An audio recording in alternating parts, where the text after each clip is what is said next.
Assalamualaikum warahmatullahi wabarakatuh. Perkenalkan, nama saya Renita Puspadeviana dengan NIM 2453621 SV24408.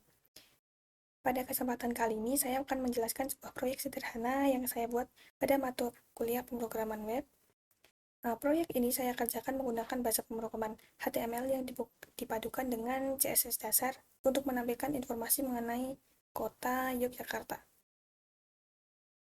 Dalam penjelasan ini, saya tidak hanya akan membahas isi kode yang saya tulis, tapi juga memperlihatkan hasil tampilannya di browser sekaligus bagaimana tampilannya ketika saya upload di GitHub. Pertama, dimulai dari struktur dasar HTML. Di sini saya menuliskan doctype HTML yang menunjukkan bahwa dokumen ini bertipe HTML dengan menuliskan HTML5 menggunakan standar HTML5. Baris ini penting karena menunjukkan dokumen yang saya buat ini. Kemudian baris kedua adalah HTML langgan yang menunjukkan bahwa kode yang saya tulis menunjukkan penggunaan bahasa Inggris yang standar. Kemudian masuk ke bagian head.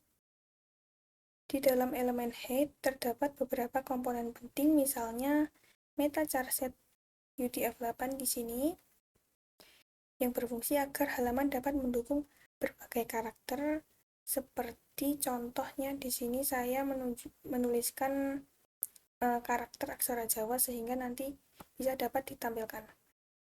Kemudian ada meta name seperti ini, digunakan untuk mengatur tampilan agar dapat diakses perangkat komputer maupun perangkat seluler yang hasilnya akan tetap sama seperti yang saya buat.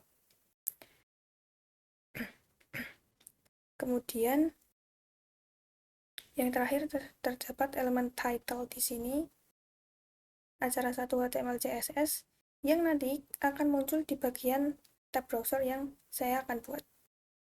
Beranjak ke bagian body di sini, saya menuliskan seluruh konten utama di dalam elemen main di bawahnya.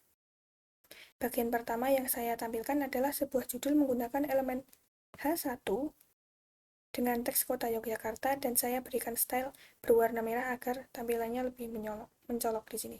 Nah, seperti ini.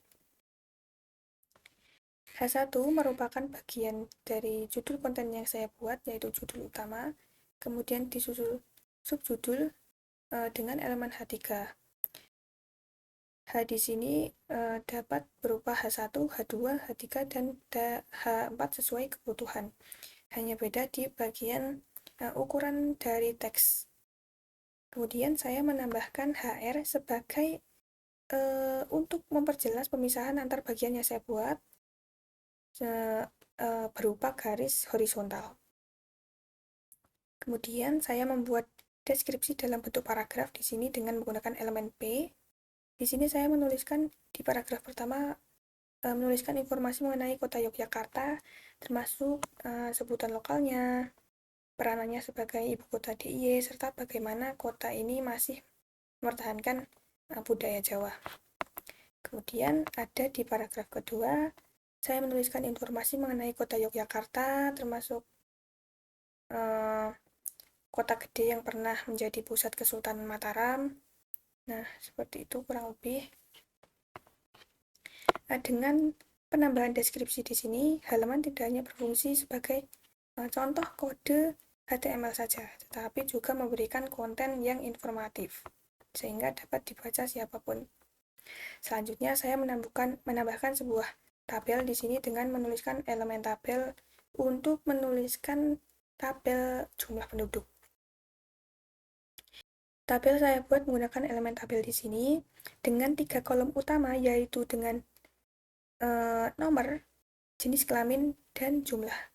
Kemudian baris pertama adalah jumlah laki-lakinya, baris kedua perempuan, dan baris ketiga adalah total dari keseluruhan.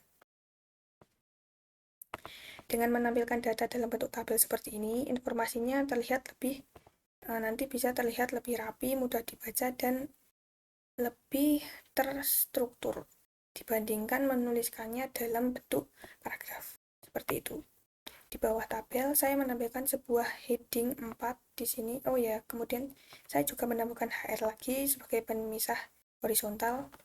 Dan ini H4 adalah list dari judul dari kecamatan yang saya buat. Kemudian saya menggunakan elemen OL yaitu order list. Order list ini dipilih karena daftar kecamatan di sini lebih baik ditampilkan dengan penomoran urut 1 sampai yang terakhir sehingga lebih tampak sistematis nantinya. Di dalamnya saya menuliskan nama kecamatan mulai dari Danurejan, kemudian diakhiri dengan kecamatan Sewon.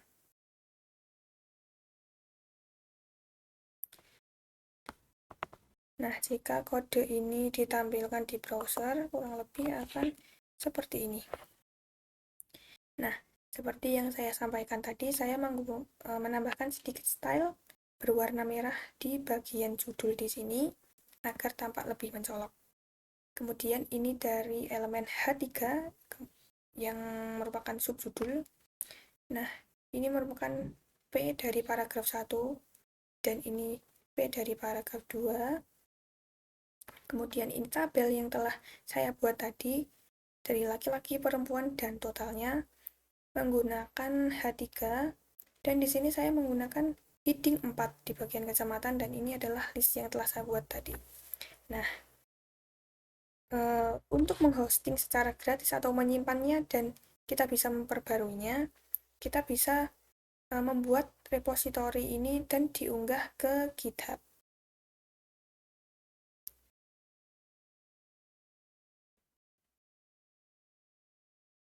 Nah, kurang lebih di GitHub itu seperti ini. Pertama kita membuat project dan bisa langsung menambahkan file index.html yang kita buat dan tambahkan di sini dan kita unggah, atau membuat repository di dalam Visual Studio, kemudian kita push ke GitHub agar datanya ini bisa terupload. Nah, seperti itu.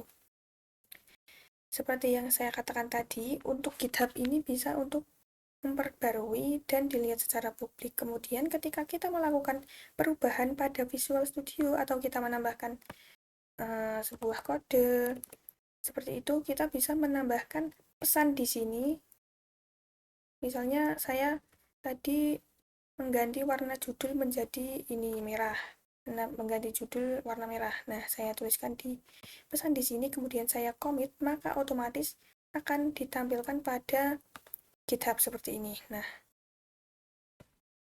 di bagian sini. Nah, seperti yang pertama saya membuat index.html, mengganti warna judul menjadi merah tadi, dan kemarin saya lupa untuk menambahkan tag li di bagian list kecamatan Sewon sehingga saya menuliskan kode di sini agar terupdate seperti itu. Untuk membuka di GitHub, kita buka setting, page, dan membuka tautan linknya. Nah, kurang lebih seperti ini, sama seperti di live server tadi, tetapi ini bisa diakses secara publik dan dapat diperbarui. Seperti itu.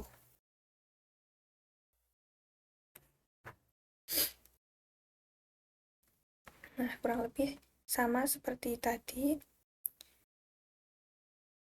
Sebagai penutup, secara keseluruhan, proyek ini menunjukkan bagaimana cara menggunakan HTML untuk membuat halaman sederhana tentang Kota Yogyakarta seperti ini, lengkap dengan judul, deskripsi, tabel, dan daftar. Walaupun tampilannya masih sederhana, hal ini merupakan langkah awal yang baik untuk memahami struktur dasar dari HTML itu sendiri. Lebih dari itu, dengan menghubungkannya ke GitHub, kita bisa menyimpan kodenya secara online, berbagi dengan orang lain, dan sekaligus mencatat setiap perubahan dengan rapi, seperti yang saya contohkan tadi. Dengan begitu, proyek kecil ini tidak hanya melatih pemahaman saya pada kode HTML, tetapi juga mengenalkan saya pada manajemen kode yang baik melalui Git dan GitHub. Kurang lebih itu saja yang dapat saya sampaikan. Kurang lebihnya saya mohon maaf. Wassalamualaikum warahmatullahi wabarakatuh.